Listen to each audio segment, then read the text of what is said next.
Hi students, ഇന്ന് നമ്മൾ പഠിക്കാൻ പോകുന്നത് 9ാം ക്ലാസ്സിലെ പ്രിസംസ് അഥവാ സ്തംഭങ്ങൾ എന്ന ചാപ്റ്ററിലെ പേജ് നമ്പർ 200-ലെ ക്വസ്റ്റ്യൻസ് 4, 5 ആൻഡ് 6 ആണ്. അപ്പോൾ ആദ്യം നമ്മൾ ക്വസ്റ്റ്യൻ നമ്പർ 4 ചെയ്യാം. ക്വസ്റ്റ്യൻ നമ്പർ 4 ഇതാണ്: A hollow prism with base A square of sides 16 centimetres contains water 10 centimeter high. If a cube of edges 8 centimeters is immersed in it, by how much would the water level rise? ഇപ്പോൾ ഇവിടെ ഒരു square പ്രിസമാണ് വേണ്ടത്. സ്ക്വയറിൻ്റെ side length 16 centimetre തന്നിട്ടുണ്ട്. അതിനകത്ത് വെള്ളമുണ്ട്. ആ വെള്ളത്തിലേക്ക് ഒരു ക്യൂബിനെ ഇടുകയാണ്. അപ്പോൾ എന്തുമാത്രം വെള്ളം ഉയർന്നു, വെള്ളത്തിൻ്റെ ലെവൽ എന്തുമാത്രം ഉയർന്നു എന്നാണ് ചോദിച്ചിരിക്കുന്നത്. ആദ്യം നമുക്കൊരു സ്ക്വയർ പ്രിസം വരയ്ക്കാം.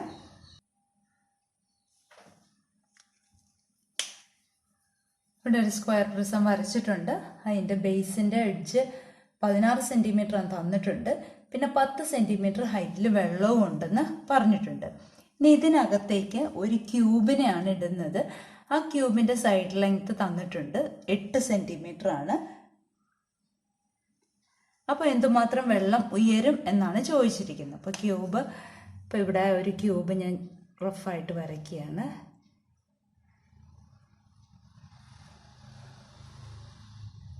ഒരു ക്യൂബിനെ ഇട്ടു. അപ്പോൾ ആ ക്യൂബിനെ ഇട്ട് കഴിഞ്ഞപ്പോൾ വെള്ളത്തിൻ്റെ അളവ് ഉയർന്നു. അപ്പം ഇതെന്തുമാത്രമാണ് ഉയർന്നത് എച്ച് എന്നെടുക്കാൻ നമുക്ക്. അതെത്രയാണെന്നാണ് ചോദിച്ചിരിക്കുന്നത്.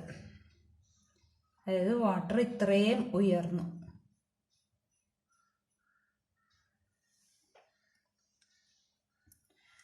അപ്പം നമുക്ക് ആദ്യം മനസ്സിലാക്കേണ്ട കാര്യം എന്താണെന്ന് വെച്ചാൽ, വെള്ളത്തിലേക്ക് ഈ ക്യൂബിനെ ഇട്ടപ്പോഴാണ് വാട്ടറിൻ്റെ ലെവൽ റൈസ് ചെയ്തത്. അതായത് ആദ്യം ഉണ്ടായിരുന്ന വെള്ളത്തിൽ ക്യൂബ് ഇരിക്കാനുള്ള സ്പേസ് ആ വെള്ളം മാറിക്കൊടുത്തതാണ് ഈ ഉയർന്നിരിക്കുന്ന വെള്ളം. അപ്പോൾ ക്യൂബിൻ്റെ വ്യാപ്തവും ക്യൂബിൻ്റെ വോളിയവും എന്തുമാത്രം വെള്ളമാണോ ഉയർന്നത് ആ വോളിയവും ഈക്വൽ ആയിരിക്കും. അപ്പം നമുക്ക് എന്തെഴുതാം?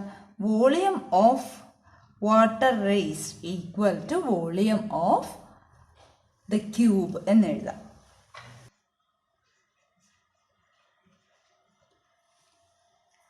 ഇനി നമുക്കറിയാം, ഏത് ഷേപ്പാണെങ്കിലും ബേസ് ഏരിയ ഇൻറ്റു ഹൈറ്റ് ആണ് അതിൻ്റെ വ്യാപ്തം.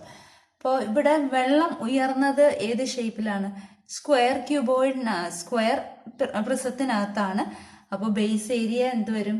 സ്ക്വയറിൻ്റെ ഏരിയ, ബേസ് ഏരിയ എന്ന് പറയുന്നത് 16 ഇൻറ്റു ഉയരം. ഹൈറ്റ് എത്രയാ ഉയർന്നാൽ നമുക്കറിയത്തില്ല, അതാണ് കണ്ടുപിടിക്കേണ്ടത്. അപ്പോൾ നമുക്ക് എച്ച് എന്ന് തന്നെ എഴുതാം, ഈക്വൽ ടു. ഇനി ഈ ക്യൂബിൻ്റെ വ്യാപ്തം, ഈ ക്യൂബിൻ്റെ വോളിയം വേണം. ക്യൂബിൻ്റെ ഓരോ സൈഡും 8 സെൻറ്റിമീറ്റർ തന്നിട്ടുണ്ട്. അപ്പോൾ ബേസ് 8 ഇൻറ്റു 8 ബേസ് ഏരിയ വരും, ഹൈറ്റും 8 തന്നെ. ഇനി ഇവിടെ നമ്മൾ മൾട്ടിപ്ലൈ ചെയ്യാനൊന്നും നിൽക്കുന്നില്ല, നമ്മൾ ഡയറക്റ്റ് എച്ച് കണ്ടുപിടിക്കുകയാണ് ചെയ്യുന്നത്. അതായത് ഈ എച്ചിനെ മാത്രം ഇവിടെ നിർത്തിക്കൊണ്ട് ഈ 16 ഇൻറ്റു 16 നമ്മൾ റൈറ്റ് സൈഡിലേക്ക് കൊണ്ടുപോവുകയാണ്. അപ്പോൾ റൈറ്റ് സൈഡിൽ ഓൾറെഡി 8 ഇൻറ്റു 8 ഇൻറ്റു 8 ഉണ്ട്. ഇവിടെ മൾട്ടിപ്ലൈ ചെയ്തിരിക്കുന്ന റൈറ്റ് സൈഡിലേക്ക് പോകുമ്പോൾ ഡിവിഷൻ ആവും. ഇപ്പോൾ 16 ഇൻറ്റു 16. ഇനി നമുക്കിവിടെ 8ഉം 16ഉം കൂടെ ക്യാൻസൽ ചെയ്യുമ്പോൾ 8 2s ആണ് 16. രണ്ടാമത്തെ 8ഉം 16ഉം കൂടെ ക്യാൻസൽ ചെയ്യുമ്പോഴും 8 2s 16 എഴുതാം. ഇനി 8ഉം ഡിവൈഡഡ് ബൈ 4 എന്ന് എഴുതാമല്ലോ. 2 2s 4. 8 ഡിവൈഡ് ബൈ 4 എന്ന് പറയുന്നത് 2 ആണ്. അപ്പോൾ 2 സെൻറ്റിമീറ്റർ ആണ് ഹൈറ്റ് എന്ന് കിട്ടിയത്. അപ്പം എന്ത് നമുക്ക് എഴുതാം? വെള്ളത്തിൻ്റെ അളവ് 2 സെൻറ്റിമീറ്റർ ഉയർന്നു. ഇനി അടുത്ത ചോദ്യത്തിലേക്ക് പോകാം. 5ാമത്തെ ചോദ്യം ഇതാണ്: a rectangular block of metal has edges of length 6 centimetres 9 centimetres and 15 centimetres. It is melted and recast into identical cubes of sides 3 centimetres. How many cubes would be got? അപ്പോൾ ഇവിടെ ഒരു rectangular പ്രിസമാണ് melt ചെയ്യുന്നത്. അതായത് ഒരു rectangular metal പ്രിസമാണ്. അതിനെ ഉരുക്കിയിട്ട് ക്യൂബുകളാക്കി മാറ്റണം. ഒരേ വലിപ്പമുള്ള ക്യൂബുകളാക്കി മാറ്റണം. ആ ക്യൂബിന്റെ അളവുകളും തന്നിട്ടുണ്ട്, പക്ഷെ എത്ര ക്യൂബ് ഉണ്ടാക്കാൻ സാധിക്കും എന്നാണ് ചോദിച്ചിരിക്കുന്നത്. അപ്പൊ നമുക്ക് ആദ്യം ഒരു റെക്ടാങ്കുലർ പ്രിസം വരയ്ക്കാം. നമ്മുടെ റെക്ടാങ്കുലർ പ്രിസം വരച്ചിട്ടുണ്ട്. അതിന്റെ അളവുകൾ തന്നിട്ടുണ്ട് 15ഉം 9ഉം 6ഉം. നമുക്കറിയാം ഉരുക്കുക എന്ന് പറഞ്ഞാൽ അതിനെ മുഴുവൻ മെൽറ്റാക്കി, അതായത് അതിന്റെ വോളിയമാണ് എടുക്കേണ്ടത്. അപ്പോൾ നമുക്ക് ഇതിന്റെ ഈ വോളിയത്തിന് നമ്മൾ എന്താക്കും, ക്യൂബ് ഉണ്ടാക്കാൻ വേണ്ടി ഉപയോഗിക്കും, മുഴുവനായിട്ട് ഉപയോഗിക്കും. അപ്പൊ ആദ്യം നമുക്ക് volume of the rectangular prism കണ്ടുപിടിക്കാം. ഈക്വൽ ടു, നമുക്കറിയാം ബേസ് ഏരിയ ഇൻറ്റു ഹൈറ്റ് ആണ്, അല്ലെങ്കിൽ ബേസ് ഏരിയ എന്ന് പറയുന്നത് റെക്ടാങ്കിൾ ആകുമ്പോൾ ലെങ്ത് ഇൻറ്റു ബ്രെഡ്ത്ത്. അപ്പോൾ ലെങ്ത് ഇൻറ്റു ബ്രെഡ്ത്ത്. ഇനി ഹൈറ്റിനെ എച്ച് എന്ന് എടുക്കാം. ബേസ് ഏരിയ ആണ് എൽ ഇൻറ്റു ബി. അപ്പോൾ ഇതിനെ മൾട്ടിപ്ലൈ ചെയ്യുമ്പോൾ 15 ഇൻറ്റു 6 ഇൻറ്റു 9 എന്ന് കിട്ടും. നമ്മളിവിടെ മൾട്ടിപ്ലൈ ചെയ്യുന്നില്ല. ഇനി നമുക്ക് ഇതിനെ എന്താക്കി ഉരുക്കിയിട്ട് എന്താക്കാനാണ് പോകുന്നത്, ക്യൂബ് ആക്കാൻ പോവുകയാണ്. അപ്പോൾ അതിൻ്റെ വോളിയവും, കുറേ ക്യൂബുകൾ ഉണ്ടാക്കും, ആ എല്ലാ ക്യൂബുകളുടെ വോളിയവും ഈ റെക്ടാങ്കുലർ പ്രിസത്തിന്റെ വോളിയം സെയിം ആണല്ലോ. അപ്പോൾ വോളിയം ഓഫ് ക്യൂബ് എത്ര കിട്ടുമെന്ന് നോക്കാം. ഇവിടെ ക്യൂബിന്റെ സൈഡ് ലെങ്ത് 3 സെന്റിമീറ്റർ ആണ്. അപ്പോൾ base area 3 into 3 into height 3. ഇനി നമുക്ക് എന്താ കണ്ടുപിടിക്കേണ്ടത്, നമ്പർ ഓഫ് ക്യൂബ്സ് ആണ് കാണേണ്ടത്. എത്ര ക്യൂബ്സ് ഉണ്ടാക്കാം, നമ്പർ ഓഫ് ക്യൂബ്സ്, ക്യൂബുകളുടെ എണ്ണം. ഇത് കണ്ടുപിടിക്കുന്നതിന് വേണ്ടിയിട്ട് നമ്മൾ എന്താ ചെയ്യുന്നതെന്ന് വെച്ചാൽ, വോളിയം ഓഫ് റെക്ടാങ്കുലർ പ്രിസത്തിന് വോളിയം ഓഫ് 1 ക്യൂബ് കൊണ്ട് ഡിവൈഡ് ചെയ്താൽ മതി. ഈ റെക്ടാങ്കുലർ പ്രിസം മുഴുവൻ ഒരുക്കി ക്യൂബുകളാണ് ആക്കുന്നത്. അപ്പോൾ ക്യൂബുകളുടെ എണ്ണം കിട്ടാൻ വേണ്ടിയിട്ട് ആ ഉരുക്കിയ റെക്ടാങ്കുലർ പ്രിസത്തിന്റെ വ്യാപ്തത്തിന് ഒരു ക്യൂബിന്റെ വ്യാപ്തം കൊണ്ട് ഹരിച്ചാൽ മതി. ചതുരക്കട്ടയുടെ വ്യാപ്തം ഡിവൈഡഡ് ബൈ ക്യൂബിന്റെ വ്യാപ്തം.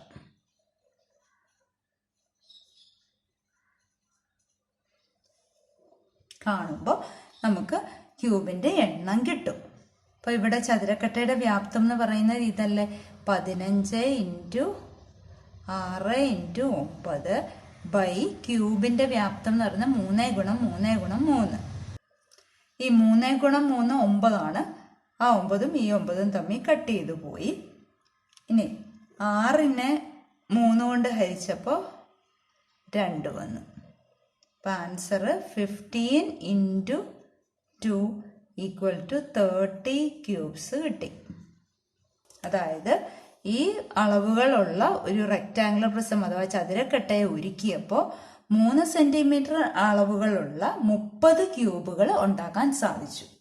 ഇനി അടുത്ത ചോദ്യം ചെയ്യാം. ഇനി അടുത്ത 6ാമത്തെ ചോദ്യം ചെയ്യാം. ചോദ്യം ഇതാണ്, the base of a prism is a square of sides 6 centimeters and its height is 10 centimeters. What is its volume? What is the maximum volume of a triangular prism cut from it? അപ്പോൾ ഇവിടെ ഒരു square പ്രിസമാണ്. ആ square പ്രിസത്തിൽ നിന്ന് ഒരു triangular prism cut ചെയ്തെടുക്കണം. അപ്പോൾ അതിൻ്റെ അളവ് എത്രയാണ് എന്നാണ് ചോദിച്ചിരിക്കുന്നത്. ആദ്യം നമുക്ക് സ്ക്വയർ പ്രിസത്തിന്റെ വോളിയം കണ്ടുപിടിക്കണം. അപ്പോൾ സ്ക്വയർ പ്രിസം നമുക്കിവിടെ വരയ്ക്കാം. ഞാനിവിടെ ഒരു സ്ക്വയർ പ്രിസം വരച്ചിട്ടുണ്ട്. ബേസ് 6 സെന്റിമീറ്ററും ഹൈറ്റ് 10 സെന്റിമീറ്ററും ആണ്. ഈ സ്ക്വയർ പ്രിസത്തിന്റെ വോളിയം എത്ര ആണെന്നാണ് ആദ്യം ചോദിച്ചിരിക്കുന്നത്. അപ്പോൾ volume of a square prism equal to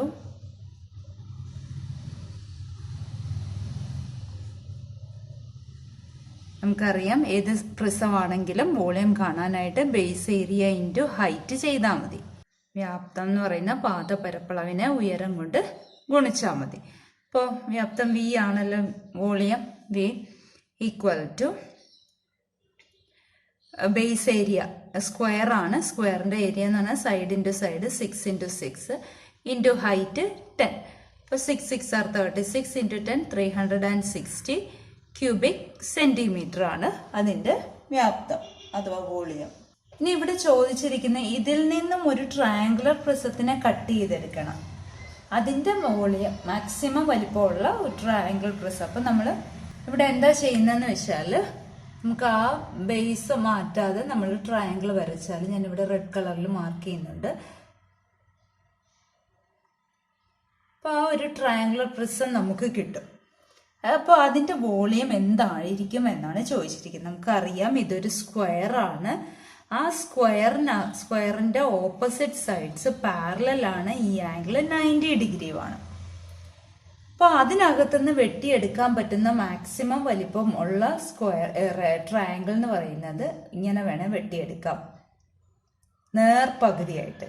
ഇനി അതിങ്ങനെ വെട്ടിയാലും അതേ അളവ് തന്നെ ആയിരിക്കും, അതേ ഏരിയ തന്നെ ആയിരിക്കും. കാരണം രണ്ട് പാരലൽ ലൈൻസിൻ്റെ ഇടയ്ക്ക് സെയിം ബേസിൽ വെട്ടിയെടുക്കുന്ന ട്രയാങ്കിൾസ് എല്ലാം ഈക്വൽ ആണ് എന്ന്, ഈ ട്രയാങ്കിൾസിൻ്റെ ഏരിയ എല്ലാം ഈക്വൽ ആയിരിക്കും നമ്മൾ പഠിച്ചതാണ്. അപ്പോൾ ഇതിൻ്റെ നേർപകുതിയായിരിക്കും ട്രയാങ്കുലർ പ്രിസത്തിൻ്റെ വ്യാപ്തം. ത്രികോണ സ്തംഭത്തിൻ്റെ വ്യാപ്തം എന്ന് പറയുന്നത് ഈ സമചതുര സ്തംഭത്തിൻ്റെ വ്യാപ്തത്തിൻ്റെ നേർപകുതിയായിരിക്കും. അപ്പോൾ എന്തെഴുതാം? Volume of triangular prism equal to ത്രികോണ സ്തംഭത്തിൻ്റെ വ്യാപ്തം സമം ഈ സമചതുര സ്തംഭത്തിൻ്റെ വ്യാപ്തത്തിൻ്റെ പകുതിയായിരിക്കും. 360ൻ്റെ പകുതി എന്ന് പറയുന്നത് 180 ക്യൂബിക് സെൻറ്റിമീറ്റർ ആയിരിക്കും. 180 ചതുരശ്ര സെൻറ്റിമീറ്റർ ആയിരിക്കും.